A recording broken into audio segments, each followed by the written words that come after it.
নমস্কাৰ আপোনালোকক আজি পুনৰ স্বাগতম জনাইছোঁ মোৰ অন্য এটি ভিডিঅ'লৈ। আজি আমি আৰম্ভ কৰিম ৰাখী ছিৰিজ ৫ সিংহ ৰাশিৰ বিষয়ে। তাৰ আগতে আমি আৰম্ভ কৰিম এটা অসমীয়া ধুনীয়া শায়েৰীৰ সৈতে। যদিহে প্ৰয়োজন শেষ হোৱাৰ পিছত আপোনাক কোনোবাই দলিয়াই দিছে তেন্তে আপুনি হতাশ নহ'ব, কিয়নো পূজা শেষ হোৱাৰ পিছত মানুহে ভগৱানৰ মূৰ্তিকো বিসৰ্জন দিয়ে।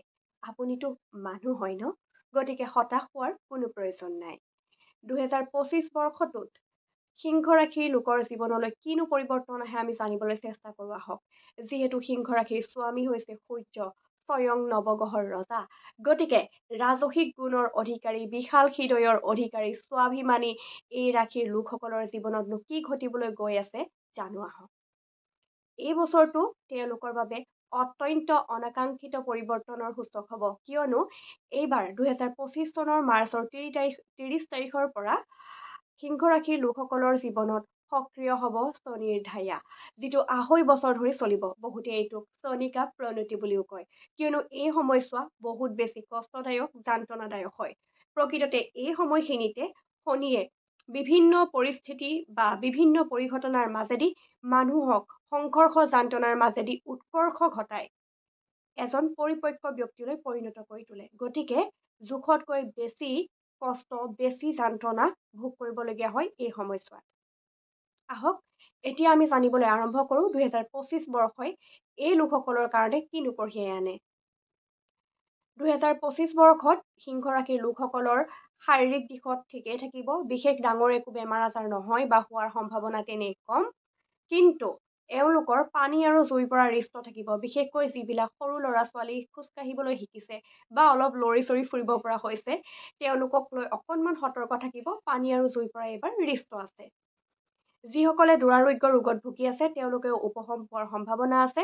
যদিহে কোনোবাই ডাঙৰ চাৰ্জাৰী বা অস্ত্ৰোপচাৰ কৰাবলগীয়া আছিল ২০২৫ বৰ্ষত আপোনালোকে কৰাব পাৰিব, কোনো সন্দেহ নাই। আৰু যিসকলে সন্তানৰ আশা কৰি আছে এই বছৰটোত সন্তান লাভৰো যোগ পৰিছে, কিন্তু যিসকল গৰ্ভৱতী মহিলা তেওঁলোকে এইবাৰ প্ৰসৱ বেদনাত অত্যাধিক কষ্ট পাব। যিহেতু শনিৰ ঢাইয়া আৰম্ভ হ'ব, গতিকে অস্ত্ৰোপচাৰ বা চাৰ্জাৰী অবিহনে নৰ্মেল ডেলিভাৰী হোৱাৰ সম্ভাৱনা বহুত বেছি কম হয় আৰু এইবাৰ প্ৰসৱ বেদনাত অধিক কষ্ট পাব গৰ্ভৱতী মহিলাসকলে। গতিকে অকণমান সাৱধানে থাকিব আৰু সতৰ্ক থাকিব। আৰু যদিহে কাৰোবাৰ কুণ্ডলীত শনি অতি পীড়িত অৱস্থাত বা মাৰক স্থানত আছে, তেতিয়া এইবাৰ মিছকিউৰাছ অৰ্থাৎ গৰ্ভৱতী সন্তানৰ মৃত্যু হোৱাৰো সম্ভাৱনা আছে। গতিকে আপোনালোকে অকণমান সাৱধান হ'ব আৰু প্ৰতিকাৰ তথা নীতি নিয়মখিনি কৰাই থাকিব। আৰ্থিক দিশত ২০২৫ বৰ্ষটো সিংহ ৰাশিৰ লোকসকলৰ বাবে খুবেই ভাল। এইবাৰ পদোন্নতিৰ যুগ পৰিছে, লগতে কৰ্মক্ষেত্ৰত স্থান পৰিৱৰ্তনৰ যুগ পৰিছে।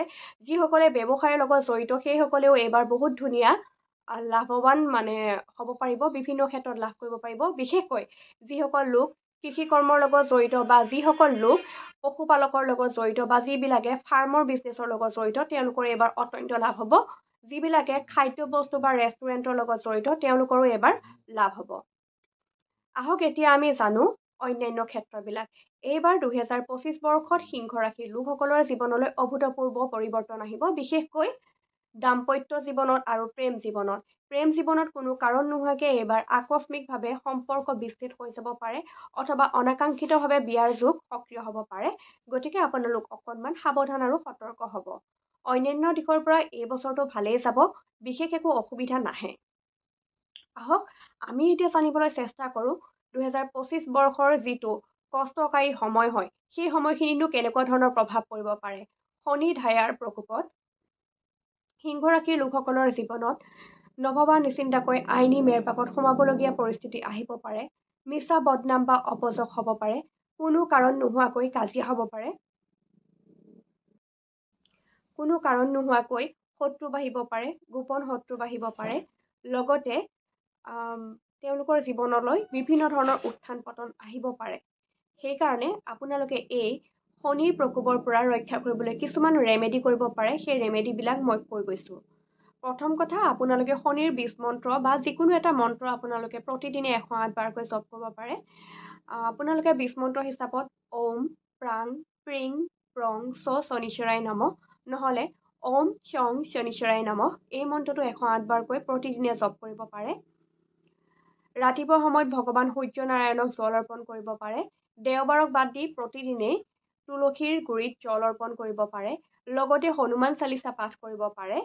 অত্যন্ত শুভ থাকিব। আৰু যদি আপোনালোকৰ হাতত পৰ্যাপ্ত সময় থাকে তেতিয়া মাহটোত এবাৰকৈ হ'লেও সুন্দৰকাণ্ড পাঠ কৰিলেও শনিৰ প্ৰকোপৰ পৰা ৰক্ষা পাব পাৰিব।